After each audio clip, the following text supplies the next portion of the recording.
RB Film Production एबा आबरिया ब्रह्म थांनाय बोसोराव जांख्रिथायनि थैसाम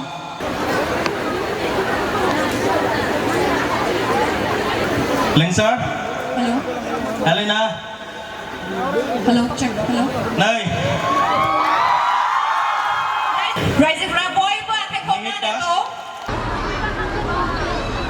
Ada Mendela Bromo. Boy ba kay ko na ko. Ezangni geziraw dong kailase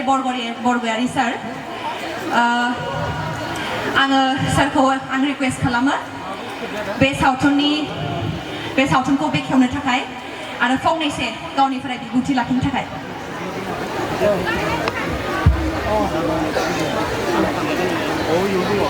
गोजोन मोनाबिलिनि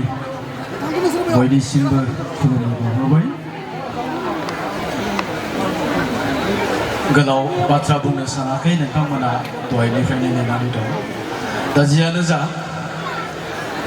हारिमुआ जाबाय मोनसे हारिनि सिनायथि आरो जों बर'फोरहाबो गावहानो मोनसे समायना रमायना हारिमु दङ दा बे हारिमुखौ फोजौनांगौ फेहेरनांगौनि थाखाय जोंहा बयहाबो बिबान दङ आरो बे हिसाबैनो जोङो 2008 मायथाइयाव बड' सिने आर्टिस्ट एस'सिएशनखौ दाजेननानै सावथुननि गेजेरजों बर' हारिमुखौ फेहेरनो आरो फोसावनानै बर' हारिखौ मुलुगाव सिनायथि होनो थाखाय नाजाबोबाय थादों बेबायदि गोलाव नाजानायनि उनावहाय दिनै जोंनि बर' सावथुन मुलुगाबो नैबे महराव सफैबाय दिनै जोंनि बर'फोरनि गेजेराव गोबां टेलेन्टेड आर्टिस्टफोर दंसै गोबां मोजां डाइरेक्टर स्क्रिप्ट राइटार माखासे मोजां टेक्निशियानफोर दंसै दा बेनि ओंथियानो जाबाय जोङो दिनैनि समाव बलिउड स्टेन्डार्डनि सिनेमा खालामनो हानाय नैबे थासारियाव सफैबाय नाथाय जोंनि गेजेराव गोबां रां इनभेस्ट खालामनानै जिहेतु सिनेमाखौ खालामनो हाया एबा खालामग्रा गैया किन्तु बेनि गेजेरावबो आं गिबियावनो रायखांग्रोनो नांगोन RB Film Production एबा आबरिया ब्रह्म बिथाङा बुरजा रां इनभेस्ट खालामनानै बर' सावथुनखौ सोखो मोखो आरो गोजौ स्टेन्डार्डनि खालामनांगौनि थाखाय बिथाङा मोनसे जोंनि बर'फोरनि गेजेराव जांख्रिथाय लाबोदों आरो बिनि उनावहाय थांनाय बोसोराव जांख्रिथायनि थैसाम बिथां चक्रधर मोसाहारि फंबाय बिथाङाबो गोबांथार रां गारनानै बे सावथुनखौ दिहुनदों हयथ' नोंथांमोना बयबो बे सावथुनखौ नायदों बे सावथुनखौ नायोब्ला जों ओरैबायदि फिल खालामो बेखौ जोङो मोनसे नेशनेल लेभेलसिम बे सावथुनखौ जोङो दिन्थिनो हायो आरो दिनै फैयै लेहेर फिल्म प्रडाक्शन बिनि बिगोमा जा मेडाम पारुल भराली बर' बिथाङाबो दिनै गोबांथार रां इनभेस्ट खालामनानै जोंनि बर' सावथुन मुलुगखौ मोनसे लेभेलसिम लांनो थाखाय नाजादों दा बिथांमोन साफ्रोमनोबो जायफ्रा थाखा फैसानि खोथाखौ सिन्था खालामाबालासिनो बर' सावथुनखौ गोजौ थाखोनि दिहुननानै आरो बे सावथुनखौ जोङो बर'फोरनि अनगायैबो गुबुननो नायहोनायनि दा बेबस्था खालामदों जिखिनि सेक्रिफाइस होदों दा बिनि थाखाय आं बिथांमोन साफ्रोमनोबो गोसो गोरबोनि साबायखरखौ बावहरगोन आरो जोंनि साफ्रोमबो बर' रायजो राजा नोंथांमोननिसिमबो आङो रोजा साबायखर बावहरगोन मानोना नोंथांमोना जोंनि सावथुन बर' सावथुनखौ ओरैबायदि अनसायो जाय अनसायनायनि थाखाय जों बर'फ्रा दिनैनि दिनावहाय बोसोरसेयाव 40टानिफ्राय 50टासिमहालागै जोङो सावथुन दिहुनग्रा जाबाय बुंनो थाङोब्ला नर्थ इस्टआवहाय बर' हारियानो बयनिख्रुइबो बांसिन सावथुन दिहुनग्रा मोनसे जाति हिसाबै दिनै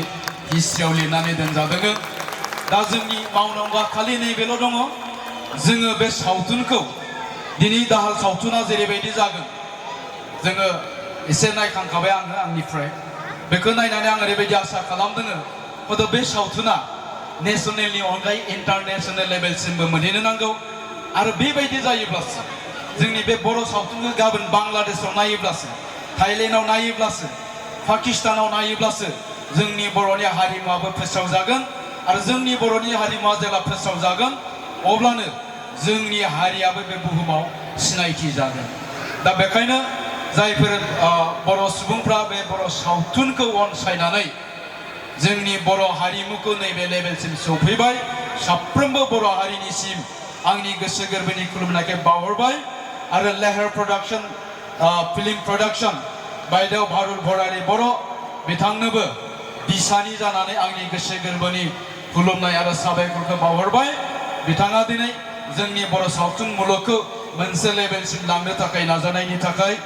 आरो बेखिनियावनो आं नोंथांमोननो मोनसे फोसावनो सानदोङो जोंहा बड' सिने आर्टिस्ट एस'सिएशना फिल्म एवार्ड होनाय जायो बोसोरफ्रामबो थांखिया जाबाय जोंनि इयुन जोलैफोरखौ जों थुलुंगा होनाय जोंनि महरगिरिफोरखौ थुलुंगा होनाय आरो बे थांखियैनो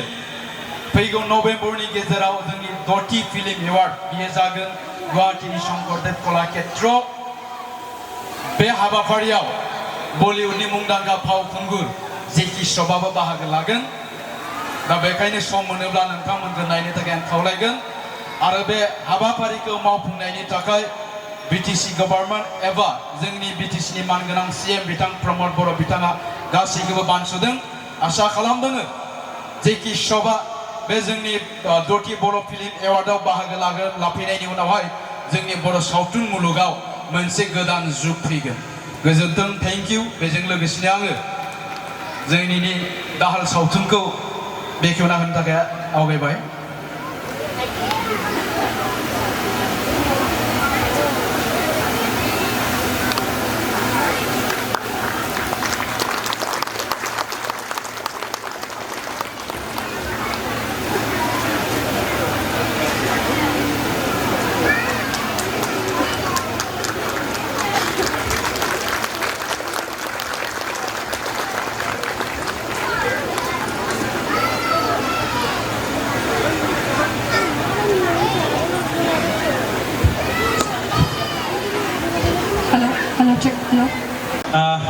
आं बेहाय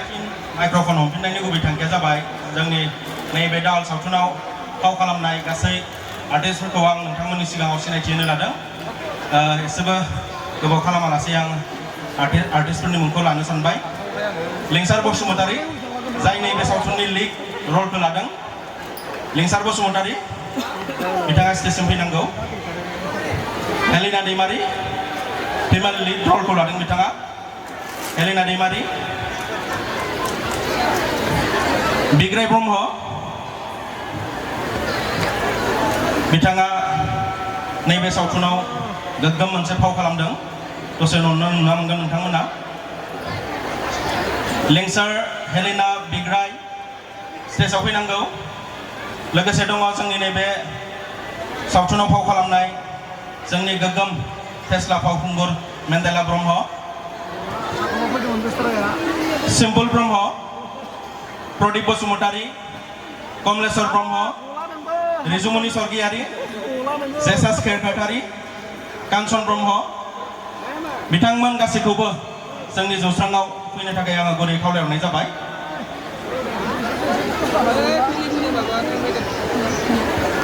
लिंसार हेलिना नै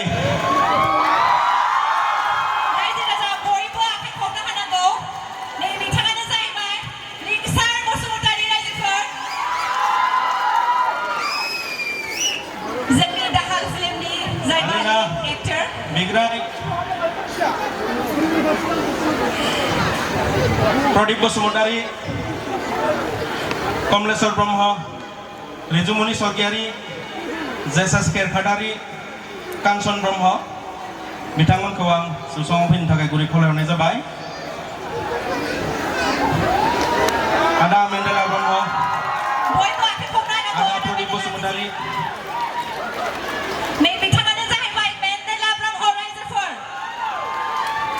बिग्राय ब्रह्म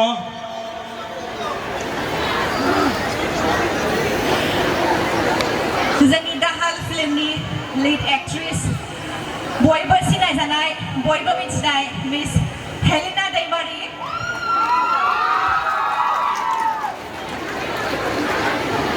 नै बिथाङानो जाहैबाय रिजुमनि स्वर्गियारी एन्ड जेसास खेरखातारी रायजोफोर बयबो आखाइ खबनांगौ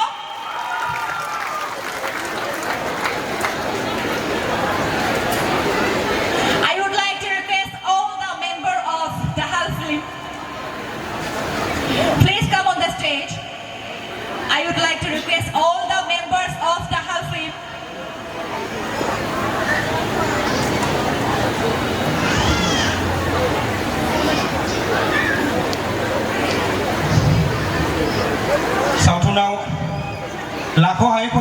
सावरायनो थाखाय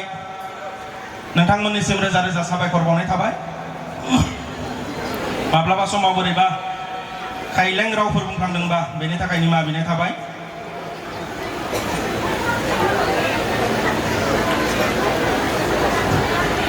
हेलिना दैमारि जोंनि जौसाङाव फैनांगौ थाबैनो हेलिना दैमारिखौ नागिरगासिनो दङ रायजोफोरा गासैखौबो गावनि मासिखौ नाजावनो थाखाय आं गुरै खावलायहरनाय जाबाय थेंक इउ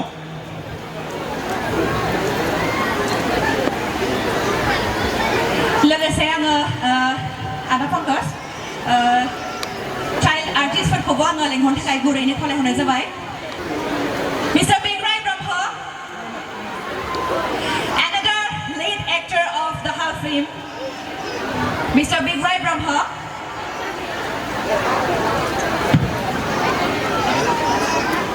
बयबो गोब्राबै आखाइ खबना होनांगौ रायजोफोरा नै बिथाङानो जाहैबाय जोंनि The Hal filmनि lead actress Miss Helena दैमारि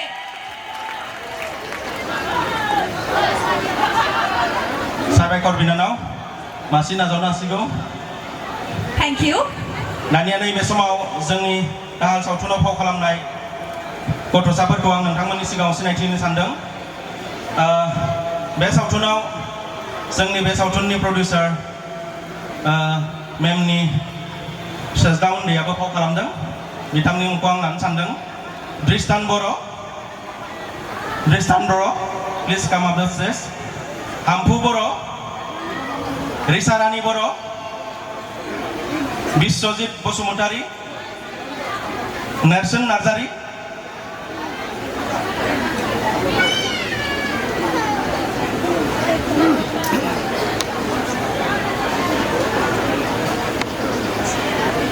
लोगोसे आङो जोंनि जौसाङाव फैनो थाखाय गुरैयैनो खावलायहरो मिस फुंबिलि बसुमतारी दृष्टान बर' नै मोजां फाव खालामदों नुनो मोनगोन नोंथांमोना दसे उनाव हाम्फु रिसा बिश्वजित नेरसोन नै बिथाङानो जाहैबाय फुंबिलि बसुमतारी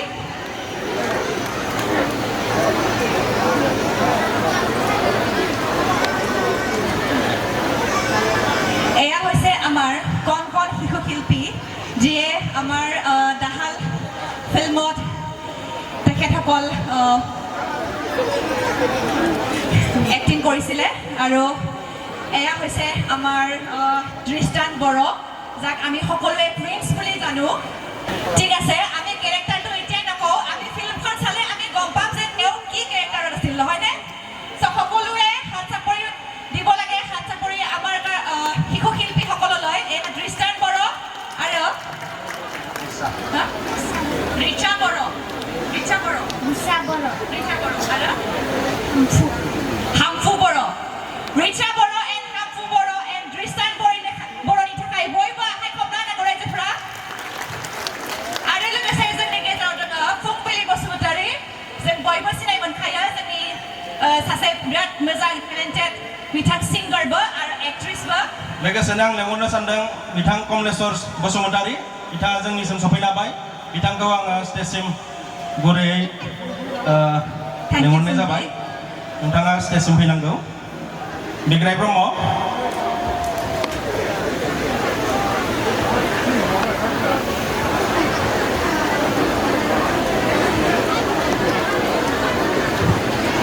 आदा कमलेश्वर बसुमतारी बिथाङा हिर'नि बिफा रलखौ लादों One of our legendary and senior actor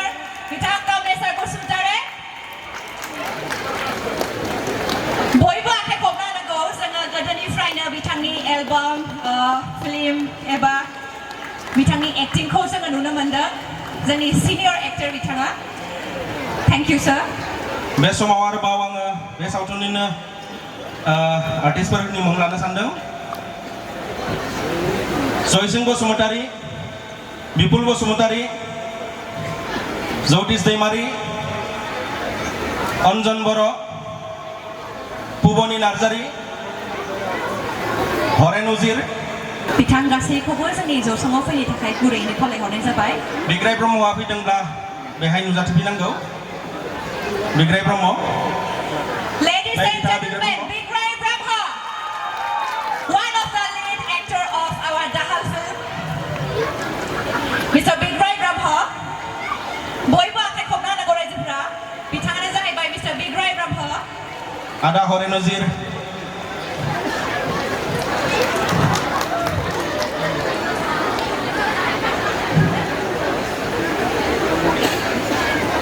साबायखर बावनाय थाबाय Thank you so much आङो नैबे दाहाल सावथुननि टेक्निकेल डिपार्टमेन्टनि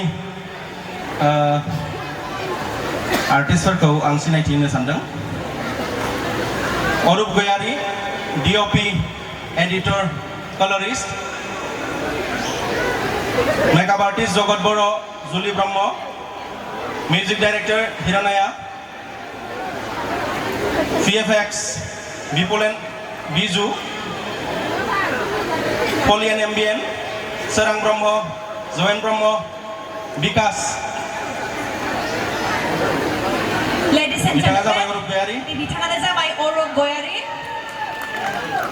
जायखौ जोङो डिरेक्टर अफ फट'ग्राफि DOP होननानै मिथिगौ बिथाङा एडिटिंनि खामानि आरो कालारखौबो होदों लोगोसे जोंजों दंफायो मेकआप आर्टिस्ट जुलि ब्रह्म आरो एडिटर VFX पे दङ बिजु and Bipul editor and music director mister हिरण्य रेकर्डिस्ट निहित दास रायजोफोरा बयबो आखाइ खबना होनांगौ नै बिथांमोना गैयाबानो जोंनि सावथुना आधुरा होनना बुंबाबो जेबो लस गैया एक्चुअली मानोना बिथाङा जोंनि जाहैबाय मेकआप रेकर्डिंबो आर्टिस्टबो खालामदों साउन्ड डिरेक्टरबो आरो editor actually DOP thank you everyone गावबागाव मासिखौ अन्नानै नाजावदो थैंक यू सो मच सावथुनाव थानाय मेथाइफोरनि करियोग्राफिखौ खालामदों सं बसुमतारी फाखन आरो फुंखा बिथांमोना जुदि दंब्ला बेहाय फैनांगौ सं बसुमतारी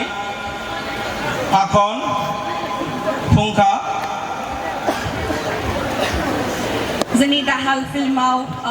माखासेफोर करियोग्राफार दंमोन आरो बिथांमोनानो जाहैबाय मिस्टार फुंखा नार्जारी फाखन बसुमतारी एन्ड सं बसुमतारी गासैखौबो जोंनि जौसाङाव फैनो थाखाय गुरैनो खावलायहरनाय जाबाय बिथां गासैबो करियोग्राफारखौ जोंनि जौसाङाव फैनो थाखाय गुरैनो खावलायहरनाय जाबाय मिस्टार फाखन बसुमतारी फुंखा नार्जारी एन्ड सं बसुमतारी बिथांमोना गैयाब्ला जोङो दसे नेथ'नोसै दहाय थालांनाय मोसानाय फाव खालामनो गोनां मोसानो गोनां सिम्पुल आब' आरो सासेया अके नै फुंखा आरो फाखन Fungha Narzari and Fakwan Basumutari, the choreographer of Dahal film. Boriba akan komna nanggo. Ada not only Dahal nina nonga जोंनि बड' फिल्म इन्डास्ट्रिनि जेसेबां मिउजिक एलबामफोर दङ मिस्टार थाजिम नार्जारी आरो जोंनि गेजेराव दंफैयो very popular choreographer जों बयबो मिथिखागौ मिस्टार लिशान रामी जोंनि जौसाङाव फैनो थाखाय गुरैनो खावलायहरनाय जाबाय लोगोसे जोंनि गेजेराव दंफैयो जों बयबो बेनि मेथाइखौ खोनासङो बिथाङानो जाहैबाय मिस फुंबिलि बसुमतारी रायजोफोर फुंबिलि बसुमतारी थाजिम नार्जारी नै बिथाङानो जाहैबाय थाजिम नार्जारी रायजोफोर गांसे आर'नाइ फ्लावार बुके एन्ड ममेन्ट'जों बरायनो थाखाय गुरैनो खावलायहरनाय जाबाय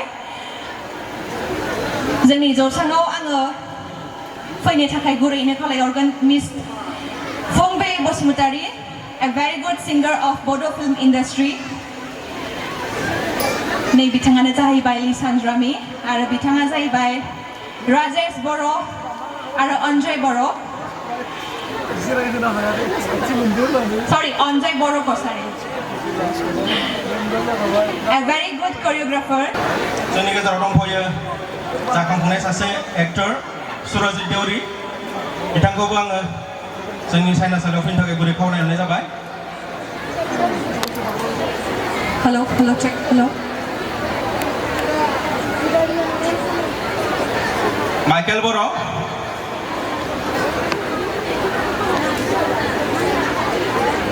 बिथाङा सुरजित देउरि जोंनि बर'नि गेजेराव जाखांफुनाय सासे एक्टर लोगोसे मडेलिं खालामो बिथाङा साबायखर थाबाय थेंक इउ नैबे समाव आं लिंहरनो सानदों बे सावथुनाव एसिस्टेन्ट डाइरेक्टर महरै खामानि मावनाय अमित लाहारी लोगोसे सन्जीब बसुमतारी आदा जलेश्वर गोख्रैयै थाब थाबै स्टेजआव फैनो थाखाय आं गुरै खावलायहरबाय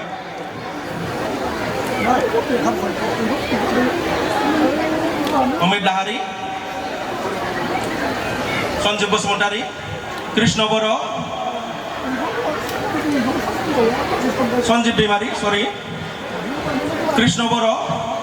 बर' खानै कृष्ण बर' आरोबाव सासे कृष्ण बर' दंबावो बिथांखौबो गोख्रै फैनो थाखाय गुरै खावलायहरबाय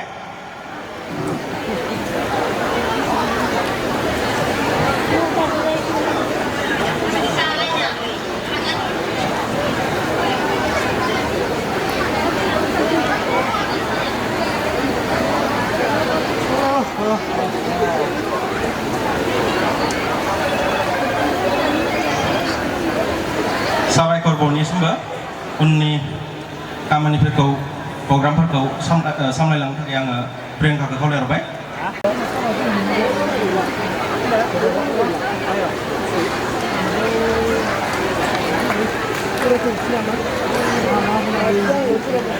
साबायखर